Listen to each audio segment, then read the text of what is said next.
Hello friends, welcome relax மேடை. இது ஒரு ஃபன்னியான கேம். இப்போ ஃப்ரெண்ட்ஸோ ரிலேஷன்ஸோ அவங்களுக்கு பிடிச்சவங்கள அவங்க யாருனாலும் ஒருத்தவங்கள நினச்சிக்கிற சொல்லிவிட்டு நம்ம இப்படி கோடு போட்டுக்கிட்டே வந்து அவங்கள ஸ்டாப் சொல்ல வைக்கணும். எக்ஸாம்பிள் எப்படின்னு பார்ப்போம். Stop, stop, stop. இப்படி ஸ்டாப் சொல்லி முடிச்சுட்டு இப்படி 3 லைனாக கட் பண்ணிவிட்டு மீதி எவ்வளோ இருக்கோ அதை எழுதணும்.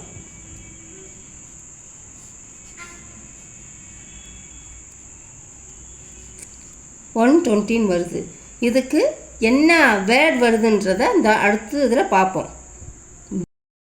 போட்டதில் 120 வந்துச்சு. அது எந்நேரமும் முன்னினைவு அப்படின்னு வருது.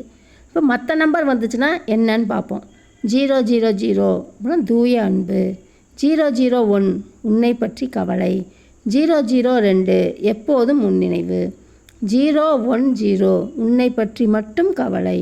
011 உன்னை மட்டும் நினைப்பாள். ஆனால் தான் நினைப்பான், பெரியவராக இருந்தால் நினைப்பார். நீங்கள் இதில் தாத்தா பாட்டியை கூட நீங்கள் கேட்டு நம்ம மனசுக்குள்ளே நினச்சிக்கலாம். 012 மறைமுக விருப்பம் தருவார். 020 உன்னை எனக்கு அதிகம் தேவை. 021 அன்பை மிகவும் கொடுப்பாள். 022 உன்னிடம் அதிக அன்பு. 100 உன்னை அதிகம் விரும்புவார், ஆனால் மற்றவர்களிடம் கூற மாட்டார். 101 உன் வாழ்க்கைக்கு உதவுவாள். 102 உனக்கு அன்பளிப்பு தருவார்.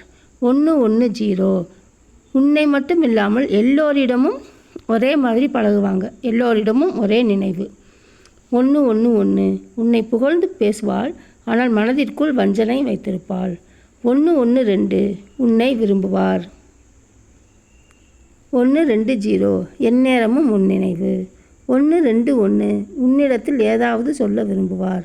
122 உன்னை காண அதிக ஆசை. 200 உன்னை கடைசியில் கைவிடுவார். 201 உன்னிடத்தில் தூய எண்ணம். 202 உன்னை இகழ்ந்து பேசுவாள், ஆனால் மற்றவர்களிடம் புகழ்வாள். 210 உன்னை அன்பு செலுத்துவது போல் நடிப்பார். 211 உடைந்த இதயம். 212 உன்மேல் பாசம். 220 உன்னை மிகவும் விரும்புவாள். 221 உனக்கு அடிமையாக இருக்க விரும்புவார். 222 உன்னை பற்றி புகழ்ந்து பிறரிடம் இகழ்வாள். உன்னை பற்றி பிறரிடம் புகழ்ந்து பேசுகிற மாதிரி பேசி இகழ்வாள். பாய்.